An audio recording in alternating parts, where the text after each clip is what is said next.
नमस्कार दोस्तों। आज के हमारे ज़माने में कई ऐसे बहुत ही इंपॉर्टेंट टॉपिक्स हैं जिनकी चर्चा पूरी दुनिया में हो रही है। उनमें से एक इंपॉर्टेंट टॉपिक है ब्लॉकचेन।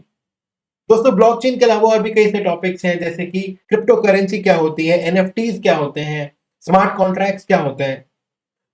आज की वीडियो में आपको बताऊंगा इन सब के बारे में और हमारा खास तौर पे ध्यान होगा कि ब्लॉकचेन या ब्लॉकचेन एल्गोरिदम क्या होता है। इमेजिन कीजिए एक ऐसी दुनिया जहां एक इंसान ए दूसरे इंसान बी को अगर कोई पैसे ट्रांसफर करना चाहता है तो फिलहाल तो वो बैंक की मदद से करता है, बट इमेजिन कीजिए ऐसी दुनिया जहां उसे बैंक्स की या किसी भी थर्ड पार्टी की जरूरत ना हो, वो डायरेक्टली अपना पैसा ट्रांसफर कर सके। इसके अलावा और भी बहुत सारी चीजें हैं जो पॉसिबल हो सकती हैं ब्लॉकचेन के थ्रू। तो आइए जानते हैं कि ब्लॉकचेन है क्या।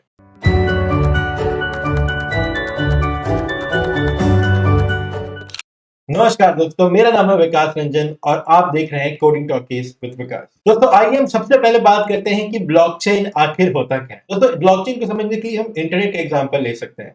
इंटरनेट खुद भी एक नेटवर्क ऑफ कंप्यूटर्स है। जब बहुत सारे कंप्यूटर्स एक कॉमन नेटवर्क पे कनेक्टेड होते हैं और आपस में डेटा शेयर कर सकते हैं तो उसको हम इंटरनेट कहते हैं। उसी तरीके से ब्लॉकचेन में बहुत सारे कंप्यूटर्स, जिन्हें ब्लॉकचेन की लैंग्वेज में हम नोड्स कहते हैं, बहुत सारे कंप्यूटर्स आपस में कनेक्टेड होते हैं और एक लार्ज कलेक्शन ऑफ इंफॉर्मेशन या डेटा उनके बीच डिस्ट्रीब्यूट किया जाता है। ब्लॉकचेन में जो इंफॉर्मेशन स्टोर किया जाता है वो सारा का सारा इलेक्ट्रॉनिक इंफॉर्मेशन होता है और सबको डिजिटल फॉर्मेट में स्टोर किया जाता है।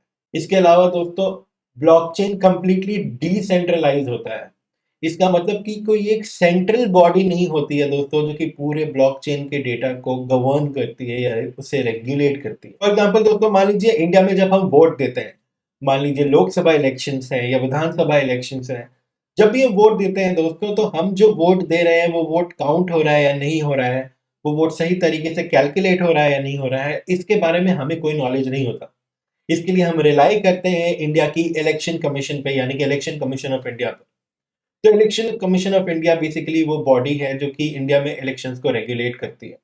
ये एक सेंट्रलाइज प्रोसेस हुआ बट अगर कोई एक ऐसा प्रोसेस है जो किसी एक बॉडी में या किसी एक इंसान में नहीं बल्कि मल्टीपल बॉडीज में या मल्टीपल इंसानों में डिवाइडेड हो, जिसकी पावर या जिसकी रिस्पॉन्सिबिलिटी, उसे हम एक डिसेंट्रलाइज नेटवर्क कहते हैं।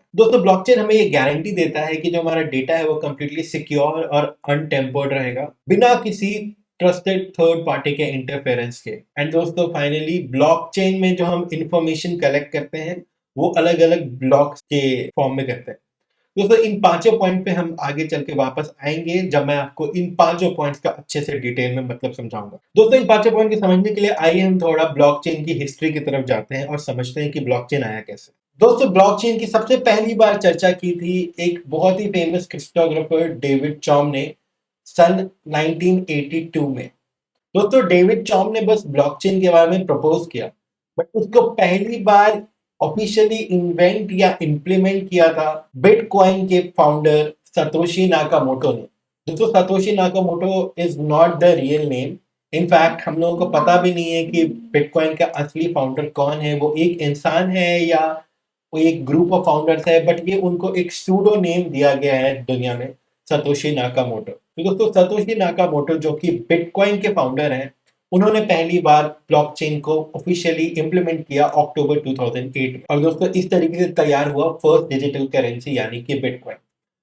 एक जो बहुत ही इंपॉर्टेंट बात है, बहुत ही इंपॉर्टेंट रिक्वेस्ट है मेरी आपसे कि इस पूरी वीडियो को देखने के लिए आप ब्लॉकचेन को बिटकॉइन या क्रिप्टो करेंसी से थोड़ा अलग करके देखें, क्योंकि ब्लॉकचेन सिर्फ बिटकॉइन या सिर्फ क्रिप्टो करेंसी नहीं होता। ब्लॉकचेन के बहुत ही सारे इंप्लीमेंटेशंस हैं, बहुत सारे एस्पेक्ट्स हैं। ब्लॉकचेन को एक टेक्नोलॉजी की तरह समझिए। जैसे इंटरनेट एक टेक्नोलॉजी है और इंटरनेट के ऊपर हमारे पास वेबसाइट्स हैं, मोबाइल ऐप्स हैं, ईमेल्स हैं, कई ऐसी डेटा ट्रांसफर की चीजें हैं जिनको इंटरनेट की जरूरत पड़ती है, जो इंटरनेट के ऊपर बनाए गए हैं।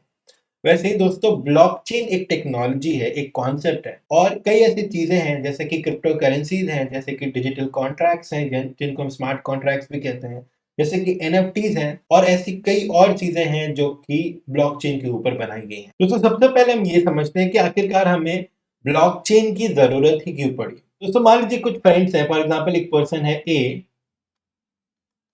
एक और पर्सन है बी, एक और पर्सन है सी और एक और पर्सन है डी। मान लीजिए ये आपस में कुछ ट्रांजैक्शन करते हैं। फॉर एग्जाम्पल ए ने डी को 1000 रुपीज दिए। तो दोस्तों अगर मुझे ये ट्रांजैक्शन याद रखना है और इनकी रिकॉर्ड मेंटेन करनी है तो एक नेटिव स्टाइल में, एक बहुत ही ट्रेडिशनल स्टाइल में मैं शायद ये करूंगा कि मैं एक डायरी में इस पूरी ट्रांजैक्शन को मेंटेन करूंगा।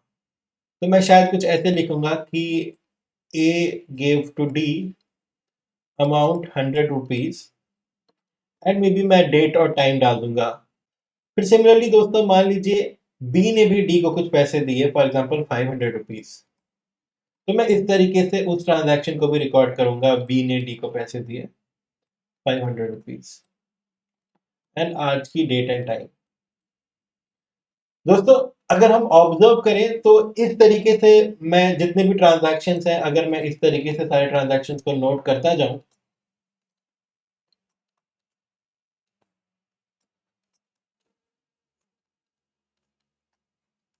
एक टाइम के बाद आकर मेरा ये जो पेज है, मेरे जिस भी पेज में मैं ये पूरे रिकॉर्ड मेंटेन कर रहा हूँ, एक टाइम के बाद आकर ये पेज पूरी मेरी खत्म हो जाएगी। दोस्तों इस अप्रोच से एक प्रॉब्लम क्या है, सबसे पहले दोस्तों एक आप ऑब्जर्व कीजिएगा तो यहाँ पे मेरी जो ट्रांजैक्शन थी वो 1000 रुपीज की थी, बट मैंने गलती से 100 रुपीज लिखा। इससे क्या समझ में आ रहा है कि एक तो यहाँ पे एरर के चांसेस हैं दोस्तों, तो चांसेस ऑफ एरर है यहाँ पे, जिसकी वजह से जो मैं रिकॉर्ड लिख रहा हूँ वो गलत हो सकता है। दूसरा दोस्तों डुप्लीकेशन के चांसेस है यहाँ पर कि मैंने जो भी डेटा लिखा वो मैं गलती से 2 बार भी लिख सकता हूँ, तो इससे डुप्लीकेशन भी हो सकता है।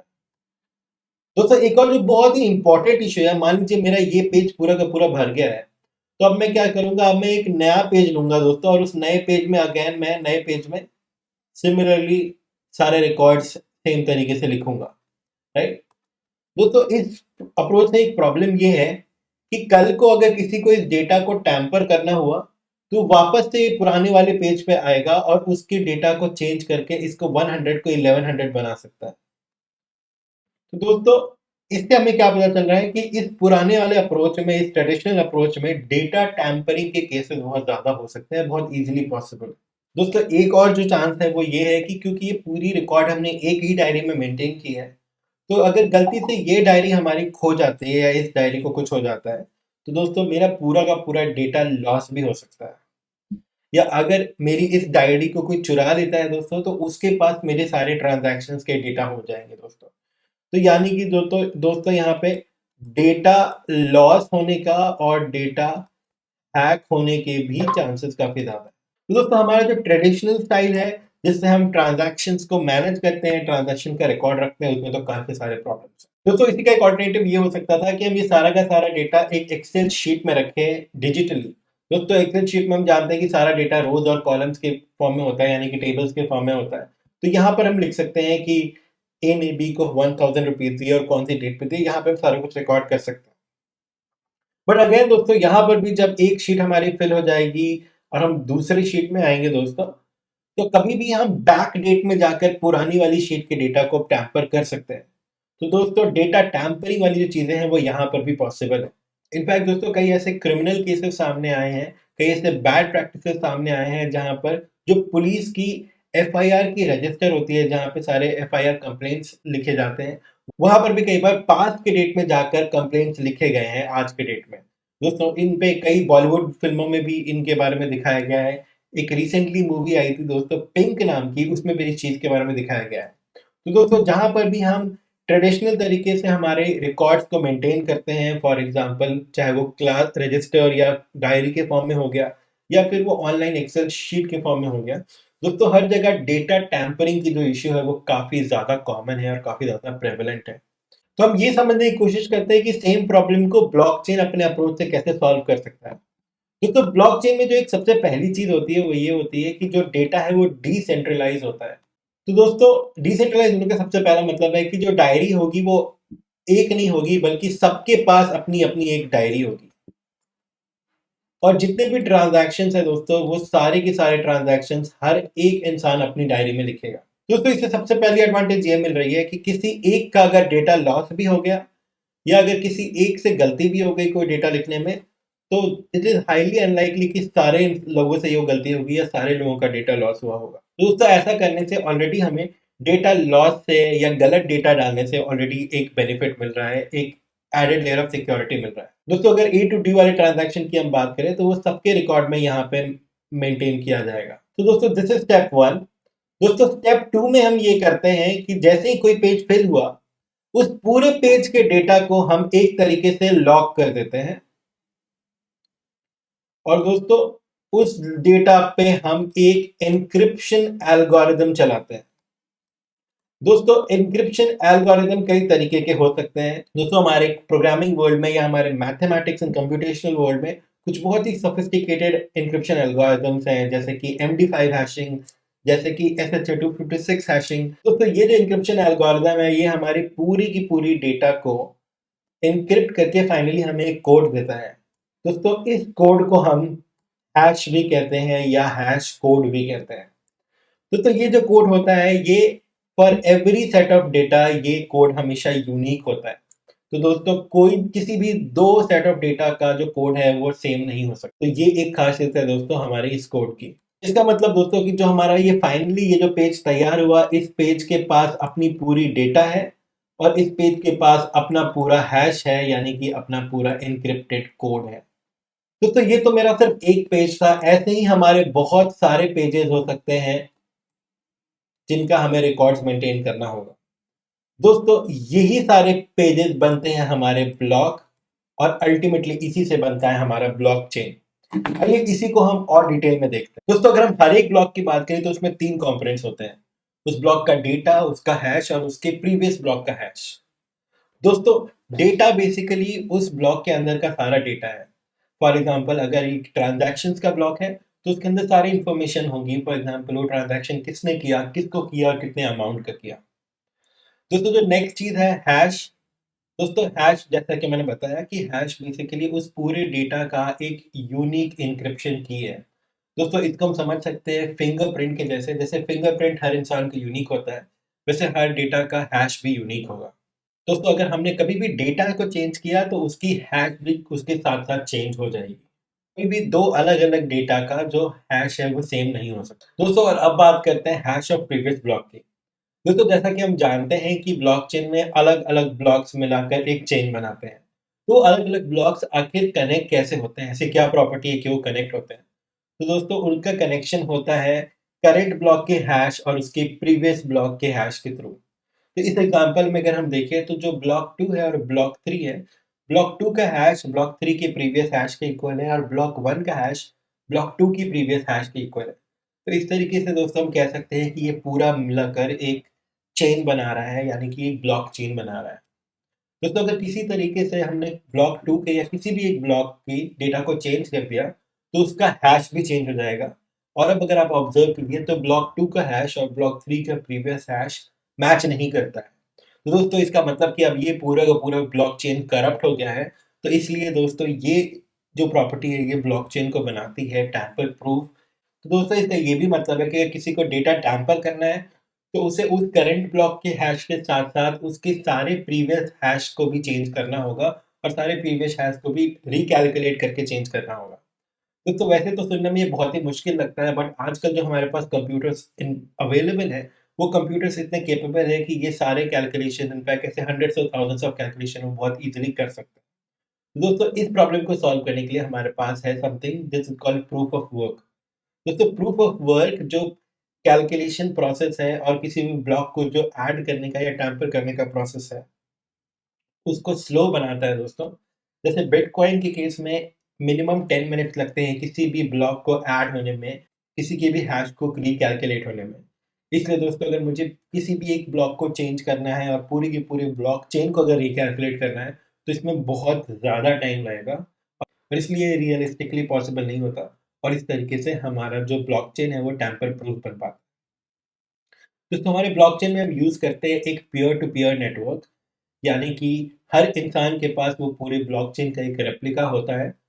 अगर मुझे कोई भी नया ब्लॉक ऐड करना है दोस्तों तो वो नया ब्लॉक अगेन उसकी 4 कॉपीज़ बनेंगी या जितने भी मेंबर्स हैं उन सबकी कॉपीज़ बनेंगी और वो सब उसके डेटा को वैलिडेट करेंगे और उसके बाद व्हेन एवरीबॉडी एग्रीज कि डेटा वैलिडेटेड है तभी वो ब्लॉकचेन में ऐड होगा दोस्तों। तो अगर सबकी कंसेंसस है तभी वो ब्लॉकचेन में ऐड होता है। तो अगेन इस तरीके से हम वेरीफाई कर सकते हैं कि जो डेटा हम ऐड कर रहे हैं वो सही है, वो वैलिड है। तो दोस्तों इस तरीके से हम ये तो समझ गए कि एक ब्लॉक कैसे ऐड होता है एक ब्लॉकचेन में और एक ब्लॉकचेन को टैम्पर करना कितना मुश्किल है। आइए दोस्तों अब ये भी समझते हैं कि इसके डिसेंट्रलाइज होने से हमें क्या फायदा हो। दोस्तों किसी भी ब्लॉकचेन में कई सारे ब्लॉक्स होते हैं और हर ब्लॉक के अंदर कई सारे ट्रांजैक्शन के इंफॉर्मेशन हो सकते हैं।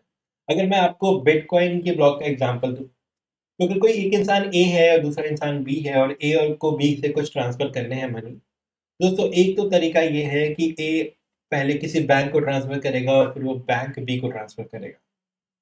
दोस्तों दूसरा तरीका ये है, ए बी को डायरेक्टली ट्रांसफर कर सकता है यूजिंग देयर पब्लिक की।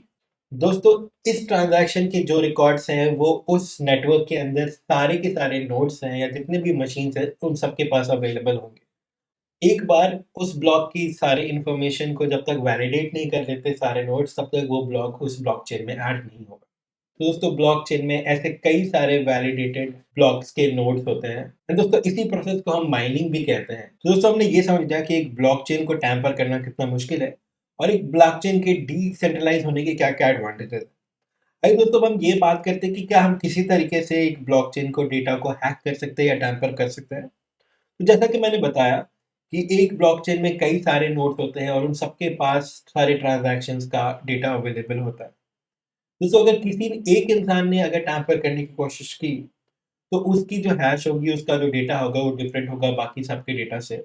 और इस तरीके से हम पता लगा सकते हैं कि उसके डेटा में कोई प्रॉब्लम है। दोस्तों कोई भी ऐसी अगर डिस्क्रिपेंसी होती है तो ब्लॉकचेन में हमेशा मेजॉरिटी की डेटा को माना जाता है। तो जो भी मेजॉरिटी यानी कि जो भी 51% ऑफ द नोड्स का जो डेटा है उसको सही मानेंगे और हम और सारे नोड्स बेसिकली उसको फॉलो करते हैं। इसका एक ड्रॉबैक ये भी है दोस्तों कि अगर किसी तरीके से हमने उस ब्लॉकचेन की मेजॉरिटी नोड्स को अगर हैक कर लिया या करप्ट कर लिया, तो फिर हम उस ब्लॉकचेन के डेटा को करप्ट कर सकते हैं या उसको हैक कर सकते हैं। मेजॉरिटी मतलब 51% ऑफ दैट ब्लॉकचेन। दोस्तों ऐसे थ्योरेटिकली सुनने से तो ये इजीली पॉसिबल लगता है, बट ऑनेस्टली एक बड़े ब्लॉकचेन नेटवर्क में ऐसे थाउजेंड्स और मिलियंस कंप्यूटर्स होते हैं जो आपस में कनेक्टेड होते हैं।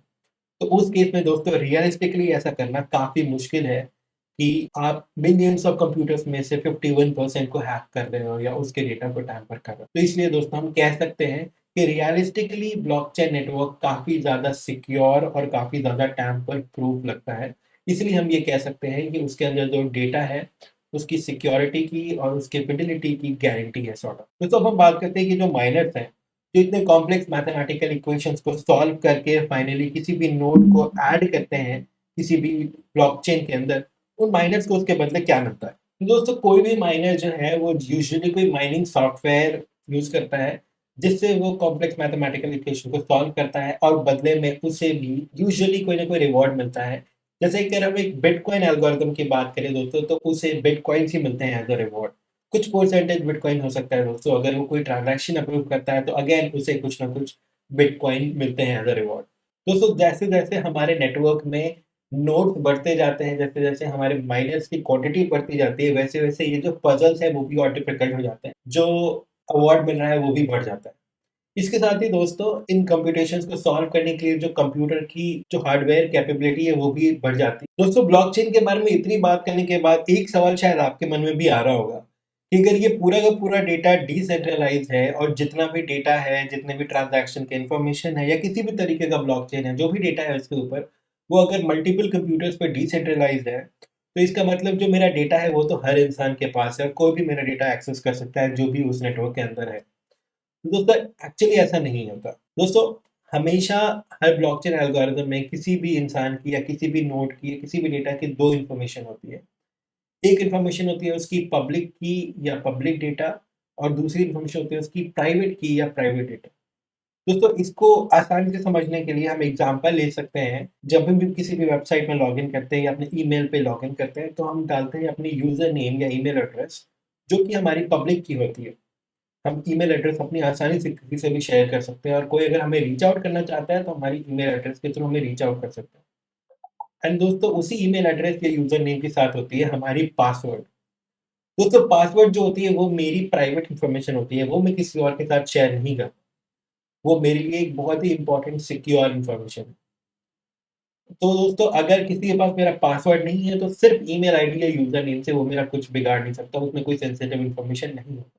दोस्तों उसी तरीके से किसी भी नोड नेटवर्क पे अगर कोई डेटा होता है तो वहाँ पर सिर्फ उसकी पब्लिक इन्फॉर्मेशन या पब्लिक की या पब्लिक डेटा अवेलेबल होती है, जिसके थ्रू हम बस ये जान सकते हैं कि ये जो डेटा है वो डेटा किसका है। बट दोस्तों उसकी जितनी भी प्राइवेट इन्फॉर्मेशन है, जो भी उसकी प्राइवेट की है, वो उसकी एक्सेसिबल नहीं होती, क्योंकि वो सारा का सारा डेटा अगेन एन्क्रिप्टेड होता है दोस्तों। तो इससे आपका डेटा बिल्कुल सिक्योर है, आपके डेटा की प्राइवेसी को कोई खतरा नहीं है, क्योंकि जो भी लोग उस नेटवर्क में इन्वॉल्व्ड है, वो आपके डेटा को रीड नहीं कर सकता।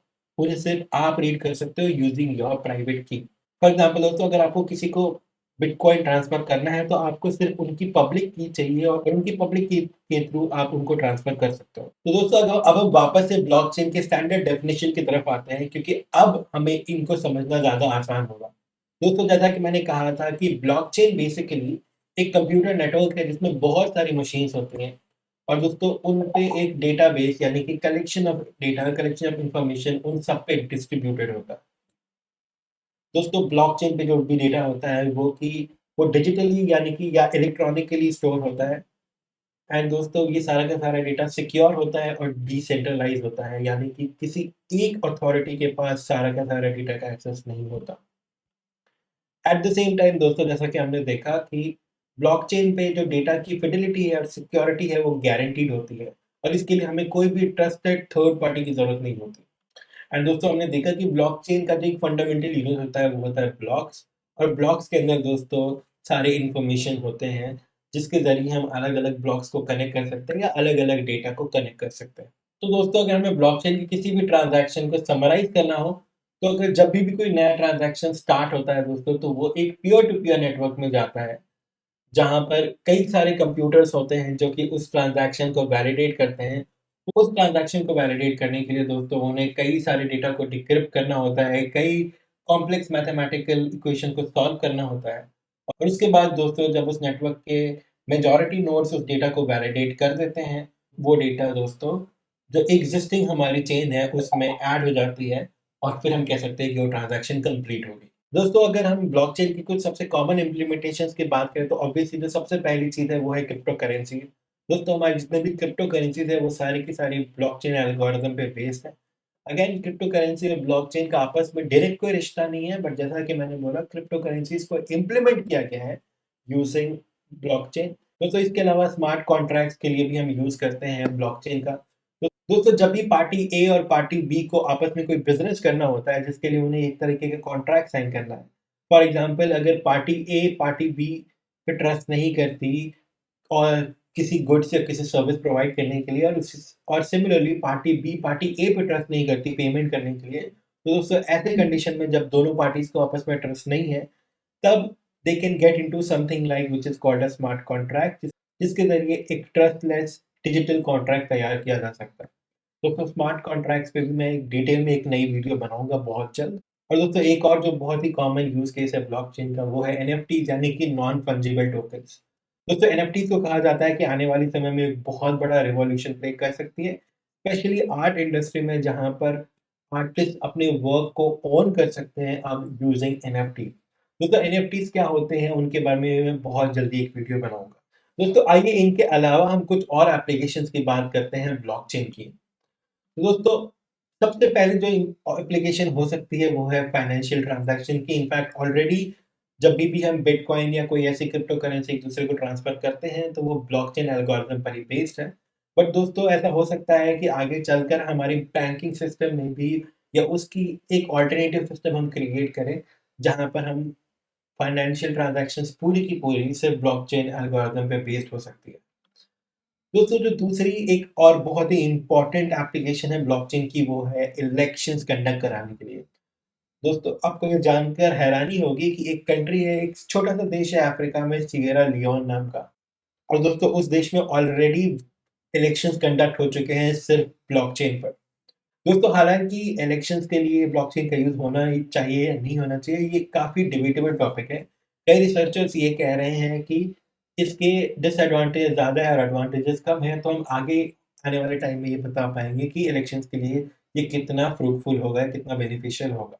एक और जो बहुत इंपॉर्टेंट यूज केस है वो है health care data management. India में अभी ऐसा कोई भी प्लेटफॉर्म नहीं है या ऐसा कोई भी डेटाबेस नहीं है जहाँ पे हम इंडिया के मेजॉरिटी यूजर्स का हेल्थ के डेटा मैनेज करते हैं। बट दोस्तों अगर ऐसा कोई प्लेटफॉर्म हम बनाएं और अगर हम उसको ब्लॉकचेन पे रखते हैं तो दोस्तों इससे इंडिया के लोगों के का जितना भी हेल्थ केयर डेटा है वो फिर चाहे कि हेल्थ केयर में किसी भी फील्ड से हो, किसी भी हॉस्पिटल से हो, किसी भी नर्सिंग होम से हो, वो सारा का सारा डेटा हम ब्लॉकचेन आर्किटेक्चर पे रख सकते हैं अलग अलग नोड्स के थ्रू, उसको डिसेंट्रलाइज कर सकते हैं। और दोस्तों क्योंकि ब्लॉकचेन अपने आप में इतना सिक्योर है तो हम ये भी इंश्योर कर सकते हैं कि जो भी पेशेंट्स का डेटा है दोस्तों वो सारा का सारा सिक्योर रहे और कहीं लीक ना हो।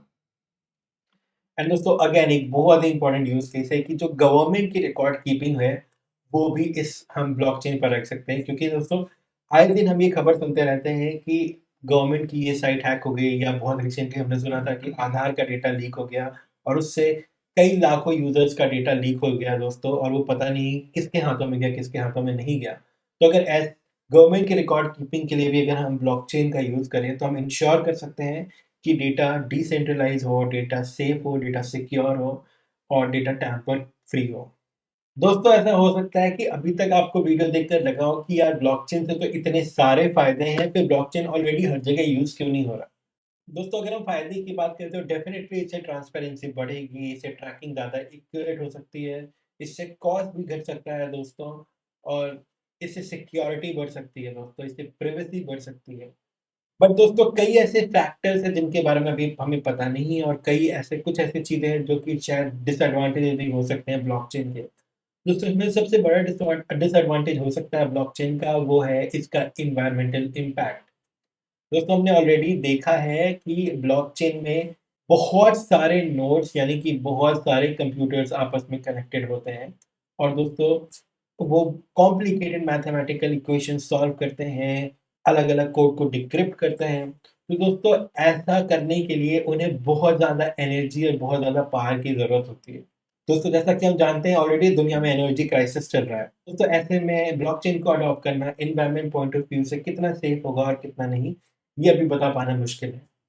दोस्तों एक और जो अननोन है या डिसएडवांटेज है वो शायद ये है कि ब्लॉकचेन अभी फिलहाल एक बहुत ही नीश और कॉम्प्लेक्स टेक्नोलॉजी है।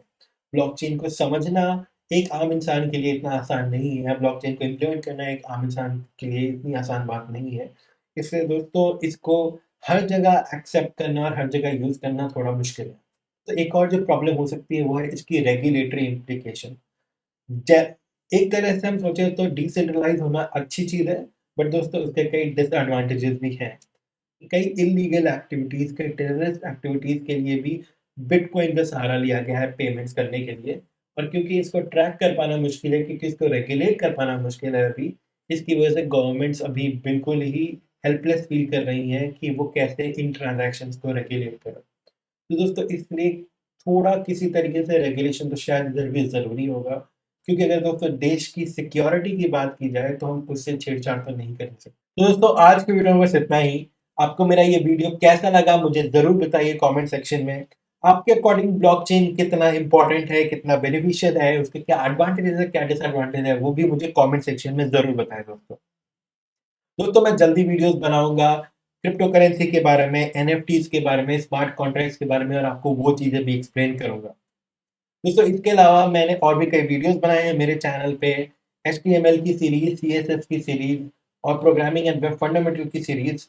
तो अगर आपको वेब डेवलपमेंट या सॉफ्टवेयर डेवलपमेंट में इंटरेस्ट है तो प्लीज़ मेरे उन वीडियोस को ज़रूर देखें। दोस्तों अगर आपको मेरा ये वीडियो पसंद आया है और आपको इन्फॉर्मेटिव लगा है तो प्लीज़ इस वीडियो को लाइक करें, और अपने फ्रेंड्स के साथ, अपनी फैमिली के साथ, अपने कलीग्स के साथ इस वीडियो को ज़रूर शेयर करें ताकि उनको भी ये इन्फॉर्मेशन मिल सके। इसके अलावा दोस्तों आप अगर अभी तक आपने मेरे चैनल को सब्सक्राइब नहीं किया है तो प्लीज़ अभी मेरे चैनल को सब्सक्राइब करें, और दोस्तों आप बेल आइकन को भी ज़रूर प्रेस करें सो दैट आप मेरा कोई भी वीडियो मिस ना करें। एंड दोस्तों अब मैं आपको एक बहुत ही इंपॉर्टेंट चीज़ बताना चाहता हूँ कि इस पूरी वीडियो को मैंने क्रिएट किया है in association with Newton school. दोस्तों न्यूटन स्कूल एक बहुत ही अमेजिंग एडटेक प्लेटफॉर्म है जहां पर आप अलग अलग कोर्सेज करके अपनी प्रोग्रामिंग और अपने कंप्यूटर नॉलेज को इम्प्रूव कर सकते हो और अपना एक बहुत ही अमेजिंग करियर बना सकते हो सॉफ्टवेयर डेवलपमेंट में। दोस्तों न्यूटन स्कूल बहुत सारे कोर्सेज कराता है जिसमें उसका जो मेजर कोर्स है वो है फुल स्टैक डेवलपमेंट कोर्स। दोस्तों इस कोर्स में हम आपको लगभग 6 मंथ्स की फुल स्टैक ट्रेनिंग देते हैं जहां आपको काफ़ी सारे असाइनमेंट्स मिलेंगे, इंडस्ट्री के टॉप कंपनीज के एजुकेटर्स आपको ट्रेन करेंगे, आपको मेंटोर करेंगे, आपको मॉक इंटरव्यूज़ के लिए प्रिपेयर करेंगे दोस्तों, और इस तरीके से आप बनते हो जॉब रेडी। एक जो कमाल की बात है दोस्तों न्यूटन स्कूल की, कि न्यूटन स्कूल के जो प्रोग्राम्स है वो कम्प्लीटली पे आफ्टर प्लेसमेंट प्रोग्राम्स होते हैं। यानी कि अगर आपकी एनुअल सीटीसी 5 लाख या उससे कम की लगी तो आपको कोई भी पैसा पे नहीं करना होगा। एंड दोस्तों एक कमाल की न्यूज़ ये है कि न्यूटन स्कूल का जो नया बैच है वो बहुत ही जल्दी स्टार्ट होने वाला है। तो दोस्तों डिस्क्रिप्शन में इसकी लिंक दी हुई है, प्लीज़ आप न्यूटन स्कूल की full stack web development course पे जरूर जाओ और दोस्तों अपनी सारी डिटेल्स डाल के इस एप्लीकेशन को सबमिट करो और इस full stack web development course में रजिस्टर करो। Thank you so much for your time, take care, bye bye.